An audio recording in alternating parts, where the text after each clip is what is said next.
17번째 질문. 조세킴. 조세킴님께서 질문을 해주셨어요. 욕하는 줄 알았어요. DPF는 어느 정도 쉽게 자료들을 찾아볼 수 있는데 SCR 장치들은 많은 정보가 없는 것 같습니다. DPF와 마찬가지로 SCR 장치의 관리 방법에 주의해야 하는 점, 저렴한 요소수를 사용했을 경우의 문제점, SCR 달린 차량의 DPF 클리닝 방법 등 SCR 관련 정보 부탁드립니다. 기계적인 거 먼저. 기계적인 거는 제가 먼저 설명을 드릴게요. 일단 아까도 말씀드렸듯이 그 자동차 메이커별로 지침서들은 다 있습니다. DPF와 SCR 후 처리 장치를 대부분 이제 박스형의 모듈로 제공하는 경우가 많고요. DPF 자체는 클리닝을 할 수 있도록 분리될 수 있게 설계를 합니다. 그래서 클리닝하는 데에는 별 문제가 없고요. 정비소에서 DPF 클리닝할 때 가능한 SCR 촉매 쪽이나 인젝터에 아까 얘기했던 백화 현상이 있는지 좀 확인을 좀 하시는 게 좋고요. 그리고 또 하나 문제가 될 수 있다면 낙스 센서 부분인데 역시 낙스 센서 자체도 백화 현상이 생길 수가 있습니다. 그러면은 제대로 된 낙스 농도를 감지하지 못하게 되는 거죠. 그래서 이 센서 부분, 촉매 부분, 인젝터 부분 이 부분은 DPF 클리닝을 한 번씩 할 때라든가 이럴 때 정비소에서 함께 점검을 받으시는 게 좋습니다. 네, 감사합니다. 이 부분은 사실 진짜 모르시는 분들이 굉장히 많아요. SCR에 관련돼서 자료가 많지 않기 때문에. 이게 이제 아시다시피 보시나 에미텍이라는 회사들이 거의 그 ECU를 관장하다 보니까 세밀하게 정보를 접근할 수 있는 루트가 거의 없어요. 그럼 여기 대표님이나 접근 가능하지 저희도 이제 접근 불가능한 것이다 보니까 이 요소 분사 제어 방식도 분사도 온도에 의해서 거의 제어를 하거든요. 제어를 하는데 그 회사별로도 그 온도 어떤 온도에 요소수를 분사하는지도 저희가 알 수가 없어요. 뭐냐면 접근하기 어려우니까 사실은 그 국제적으로 한번 180도의 요소수를 분사해라 이렇게 나와 있지만 180도에 분사하는 회사는 거의 없다고 보고 있어요. 왜냐하면 현재 시중에 나와 있는 요소수가 180도에서 완전 분해되는 요소수가 거의 없어요. 저희 빼고. 그래서 그러다 보니까 아무래도 이 온도에 의해 제어를 하면서 요소수를 분사를 하는데 굉장히 약간 높은 온도에서 분사가 되지 않냐 이렇게 추측은 하고 있어요. 근데 자동차 회사를 폄훼하게 한 이야기는 아니고 그게 지금 우리 유레아 SCR의 현실이다 보니까 그럴 수밖에 없습니다. 자, 이번엔 18번째 질문입니다. 김지현 씨께서 질문을 해주셨고요. 화력발전에서 사용하는 큰 규모의 SCR 같은 경우에는 사용하면 할수록 촉매의 성능이 열화해서 주기적으로 교체를 해줘야 되는데요. 디젤차에 들어가는 SCR도 촉매 교체가 필요할 것 같긴 한데 요즘 나오는 SCR 장착 차량들은 그런 교체 작업이 가능한 구조인가요? 예. 제가 좀 설명을 드리자면 화력발전소에서 사용하는 연료는 보통 석탄이나 벙커 A 같은 연료를 사용합니다. 이 연료 자체가 뭐가 문제냐? 보통 정제되지 않다 보니까 황 함량이 수천에서 수만 ppm의 황 함량을 갖고 있어요. 근데 거기에 비해서 이제 우리가 디젤차에 사용하는 일반적으로 주유소에서 주유하는 디젤 연료는 ULSD라고 해서 영어로는 울트라 로우 설파 디젤이라고 표현을 합니다. 그냥 로도 아니고 왜 울트라를 붙였냐? 연료 내 황함량이 50ppm 이하인 경우를 이제 이하로 규정을 하고 있는데요. 우리나라 정유회사들은 대부분 경유 내 황함량을 20ppm 언더로 관리를 해서 내보냅니다. 그러니까 굉장히 청정한 연료라고 할 수 있고요. 이 황함량에 의해 가지고 이 촉매 성능이 많이 저하가 됩니다. 촉매 피독이라고 하는데 이 황에 의해 가지고 촉매 성능이 저하되다 보니까 화력발전소의 경우에는 물론 전단에 탈항 설비라는 것을 놓기는 합니다. 그렇다 하더라도 배기가스 안에 들어있는 황합량은 상당히 높고요. 자동차인 경우에는 배기가스 안에 황합량이 매우 낮습니다. 그래서 어떤 엔진 트러블이라든가 아니면 이런 엔진 트러블에 의한 엔진 오일이 과다 소진되는 차량들, 이런 차량들 아니고서는 그닥 SCR 촉매 자체는 거의 교체 필요 없을 정도라고 볼 수 있습니다. 그래서 보통 자동차 회사들이 SCR 촉매를 교체할 수 있게끔 설계를 한 데가 별로 없어요. 대부분은 고정형입니다. 그래서 엔진 관리를 늘 신경을 많이 쓰셔야 할 부분이 있습니다. 그래야 오래 쓰시고. 네. SCR 이게 카탈리스 포이즈닝이라 해가지고 지금 이게 굉장히 대두가 많이 되고 있는 게 사실입니다. 지금 SCR 장치 내 SCR 촉매를 교환하지 못하게 돼 있는데, 이런 피독 현상에 대한 논문들을 이렇게 찾아보면 소듐이나 포타슘에 의한 오염에 의해 가지고 주기율표 1쪽에 해당하는 알칼리 금속들에 의해서 오염에 의해 가지고 SCR 촉매의 기능 저하를 가져온다라는 논문들이 굉장히 많거든요. 근데 실제적으로 그 소듐이라고 하면 좀 어려운 나트륨이라고 아시는 나트륨, 포타슘, 칼륨입니다. 이런 칼륨, 나트륨, 칼륨에 의해 가지고 이렇게 오염이 된다는 논문들이 굉장히 많은데, 실제 SCR 촉매는 저희가 이제 가설입니다만 의문을 던지는 게, 소듐이나 이런 포타슘류들은 이 요소수가 분해되면서 나오는 수분에 의해서도 굉장히 빠르게 외부로 빠져나갈 수가 있거든요. 수분에 굉장히 약한 존재들이다 보니까 그런 피독 현상보다는 저희는 주목하고 있는 게 이 제올라이트계 촉매다 보니까 표면에 고분자가 그 포를 막아서 기능을 저하시키는 게 아닌가 하고 저희가 보고 있습니다. 왜 그러냐면 당사에서 제조한 요소수를 사용해 가지고 테스트한 결과를 보면 일반적인 요소수를 넣었을 때는 거의 그 장거리 운전에서 계속 다녀서 요소수 경고등이 들어오는데, 저희 당사 요소수를 넣었을 때는 경고등이 꺼져요. 근데 모든 그 차량들이 센서류나 다 바꿨는데도 불구하고 경고등이 들어왔었거든요. 그래서 그 차량들의 그런 현상들이 나타난 차량들이 지금 굉장히 많습니다. 그래서 그런 차량들은 SCR 촉매 피독에 의해 가지고 운행이 좀 제한되는 건데요. 글쎄요, 이건 뭐 어떤 현상이 이게 어디서부터 온 건지는 모르겠지만, 저희가 추정한 거는 뭐 DPF가 약간 크랙이 가서 뭐 수트랑 그 요소 고분자랑 만나서 피독이 됐는지, 저희가 뭐 그 SCR 촉매를 어디 취하지를 못했기 때문에 뭐 가설입니다. 어디까지 가설인데, 아마 그 SCR 촉매 피독에 의해서 고생하는 차주가 많다는 건 저희가 알고 있습니다. 네. 네, 감사합니다.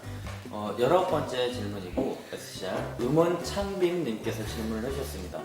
SCR만으로 기준 충족 시 요소수를 많이 먹는다지만 DPF 유지 보습이 적게 먹는 디젤 등 장점이 있을 것 같은데 어느 게 더 좋은가요? 네. 이 디젤 엔진이라고 하는 거는 자동차 메이커에서 엔진 설계 시 어떻게 하느냐에 따라 다른데요. 낙스하고 수투는 기본적으로 트레이드 오프 관계라 해서 서로 반비례하게 됩니다. 그래서 어떤 의미냐? 낙스를 줄이면은 수투가 늘어나고, 수투를 줄이면 낙스가 늘어나게 됩니다.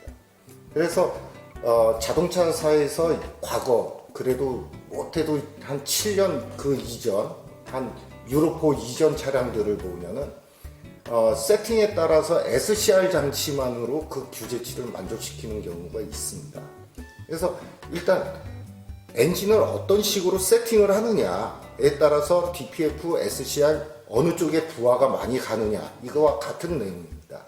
그래서 실제 이제 우리가 유로5, 유로6로 넘어오면서는 두 가지 장치들이 다 필요하고, 그나마도 부족해서 EGR 기술까지 적용을 하는 경우가 많죠. 그래서 대부분 뭐 업체별로 조금 다를 수 있겠지만 DPF, SCR, EGR까지 사용을 합니다. 아까도 말씀드린 대로 액세서리 없이 규제치를 만족시킬 수 있으면 가장 좋습니다. 근데 그러기 위해서는 엔진 기술의 새로운 패러다임이 있어야 그걸 만족시킬 수 있는데 현실적으로 불가능하기 때문에 이 모든 장치들이 달려야 하는 거겠죠. 네, 요즘에는 저도 현장에서 봤을 때 LNT 그리고 DPF, SCR 이 모든 게 다 들어가는 차종도 있더라고요. 물론 EGR은 기본적으로 다 들어가 있고 SCR 시스템으로도 부족해서 이제 LNT까지 붙어 나오는 차들도 있더라고요. 요즘 나오는 신차가 네. 그 이제 LNT하고 SCR은 서로 기능적으로 좀 차이가 있습니다. 네. 그러니까 SCR은 요소수라는 환원제를 이용해서 낙스를 제거하는 방식이고요. LNT라는 거는 린낙스 트랩이라고 해서 아주 적은 양의 낙스를 촉매 표면상에서 흡착해서 리포밍 시키고 질소하고 H2O로 전환을 시키는 거죠. 그러니까 좀 개념적으로 차이가 많이 있습니다. 기능적으로도. LNT의 촉매제는 디젤이죠. 아, 그렇다고 봐야겠죠. 네. LNT 자체에는 또 그 표면에 귀금속도 상당량 올라가기 때문에 장착을 하게 되면은 자동차 코스트가 상당량 상승할 수밖에 없습니다. 백금입니다. 백금. 금보다 비싼 그 네. 그 다음 내용이고요. 무선 키보드님이 질문을 주셨어요. 형님. 형님, 이런 말하기 싫지만 상용차에는 DPF 매연 자동으로 태워주는 시스템도 있고 수동으로 태워주는 시스템이 있습니다. 트럭, 버스 정비사입니다. 일반인들은 DPF, SCR, EGR을 어떻게 관리해야지 돈을 최소한 안 들이고 관리할 수 있는지 전문가님들에게 질문을 좀 부탁드릴게요. 이건 제가 먼저 시작을 해보겠습니다. 저희가 이제 요소수를 제조하는 판매 회사인데요. 제조 판매하는 회사인데 저희가 요소수만 제조 판매를 하는데 불구하고 이 DPF, SCR, EGR이랑 굉장히 상관관계가 많아요. 특히 이제 그 EGR이 장착된 차량의 같은 경우에는 이 수트가 굉장히 많이 넘어오는 편이고요. 그러다 보니까 DPF가 연쇄적으로 수트에 의해서 수트 게이지가 빨리 작동해서 자동 재생이라든가 수동 재생을 또 시켜주고요. 그 다음에 이런 DPF의 자동 재생이나 수동 재생이 잦은 차량의 같은 경우에는 이산화리만큼 SCR 후단에 요소수를 분사했을 때 이렇게 적층되는 현상이 많이 발생을 합니다. 우리가 이제 적층이라고 쌓이는 현상인데 이게 그런 경우가 이제 몇 가지로 분류를 할 수 있는데 이 수트가 많이 찼을 경우에 그 배기가스의 온도가 급격하게 떨어지거나 아니면 두 번째로 그 DPF가 편류가 생길 수 없음에 불구하고 편류가 생성돼서 SCR에 분사된 요소수가 DPF 후단에 묻어나온 현상도 이렇게 종종 볼 수 있습니다. 그래서 이 DPF, SCR, EGR의 효율적 관리를 위해서는 제가 봤을 때는 제 개인적인 소견인데 DPF 같은 경우에 정기적으로 세정을 좀 해주면 좋을 것 같고요. 화물차의 경우 이제 DPF 재생을 카메이커에서는 시간 주기적 혹은 배합 조건에 따른 두 가지에 대해서 자동 제어를 합니다. 또 한 가지 옵션으로 추가한 건 뭐냐면 운전에 불편을 느낄 정도로 이 자동 제어에 의해서 재생을 하는데에도 불구하고 운전이 불편할 정도로 배합이 찬다거나 수투가 많이 쌓였다는 얘기죠. 그런 경우에는 수동으로도 그 재생을 할 수 있게끔 옵션으로 붙여놓는 경우가 많습니다. 그래서 우리가 보면은 일단 DPF나 SCR 후처리 장치라는 것은 카메이커에서 엔진 상태가 정상적으로 작동한다는 아무 트러블 없을 때를 기준으로 설계가 되어 있습니다. 근데 자꾸 차량은 노후화되면서 트러블이 자꾸 일어나게 되겠죠. 그러면 결국은 운전자들이 엔진 정비를 얼마만큼 잘 하느냐에 달려 있습니다. 이 전단의 엔진이 정상적이지 않는데 후처리 장치는 영향을 받을 수밖에 없습니다. 그래서 엔진 노후화에 따라 이제 연료 인젝터에 트러블이 생기기도 하고 혹은 엔진 자체의 보홀이나 피스톤 행정 운동에 의해서 그 마모가 많이 되다 보니까 그 틈새가 벌어진다던가 그런 것 때문에 엔진 오일이 또 과다 소진된다면 엔진 후단에 있는 DPF, SCR, EGR 모든 것들이 영향을 받을 수밖에 없습니다.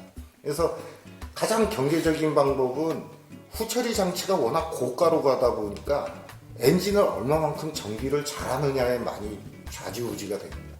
그래서 제가 말씀드릴 수 있는 거는 일단 엔진 정비를 철저히 하시라 하는 게 일단 모범 답안이 아닐까 생각을 합니다. 네, 그래서 제가 예전에도 한번 말씀드린 적이 있는데 사실 전문가 입장이 아니라 일반인들에서는 그 DPF 뒤에 머플러 제일 뒷단 부분이죠.